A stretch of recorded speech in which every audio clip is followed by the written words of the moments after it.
Sir, नेमकं प्रकरण काय आहे आणि ग्राहक आयोगानं काय निर्देश दिलेले आहेत? नमस्कार.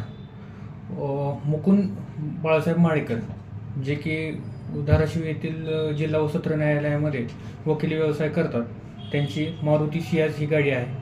सप्टेंबर 2021मध्ये त्यांनी police petrol pump, Osmanabad police petrol pump जे आहे धाराशिवचं, त्या तिथून डिझेलचा भरणा केला होता.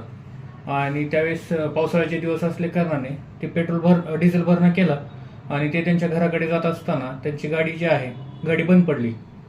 त्यावेळी त्यांनी वाहन टो करून धाराशिव येथील चव्हाण मोटर्स या ऑथोराइज सर्व्हिस सेंटरमध्ये नेल्यानंतर त्यांना डिझेलमध्ये पाणी मिश्रित डिझेल दिल्याचं समजलं आणि त्या गाडी दुरुस्तीकरिता त्यांना त्यावेळी जवळपास 2700 रुपये खर्च आला.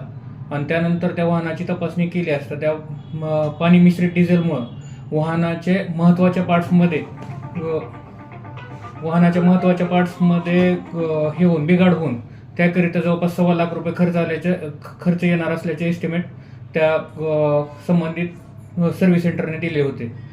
सदरची घटना ही पाणी मिश्रित डिझेलमुळे झालेली असल्या कारणाने आम्ही धाराशिव येथील उस्मानाबाद पोलीस पेट्रोल पंप आणि जी कंपनी आहे petroleum company Bharat petroleum Solapur यांना प्रकरणी पक्षकार म्हणून धाराशिव येथील मान्य जिल्हा ग्राहक तक्रार निवारण आयोग येथे तक्रार दाखल केली व सदरील तक्रारीमध्ये सुनावणी अंती मान्य जिल्हा ग्राहक आयोगाने उस्मानाबाद पोलीस पेट्रोल पंप आणि भारत पेट्रोलियम यांनी जे तक्रारदार यांना देण्यात येणाऱ्या सेवेमध्ये त्रुटी केलेली असल्याचे निष्कर्ष नोंदवून या तक्रारदार यांना वाहन दुरुस्तीचे खर्चापोटी 1,31,896 रुपये, मानसिक आणि शारीरिक त्रासापोटी 10,000 आणि प्रकरणाच्या खर्चापोटी 8,000 देण्याबाबत आदेशित केलेले आहे.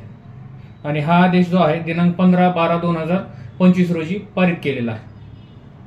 आता हा जो आदेश आहे या आदेशामुळं जे ग्राहक जे आहेत जे की पेट्रोल भरतात किंवा डिझेल भरतात, ज्यांना पाणी मिश्रित डिझेल दिलं जातं, अशा कृत्यामुळे पेट्रोल पंप चालकांच्या गैरकृत्यास चाप बसणार आहे.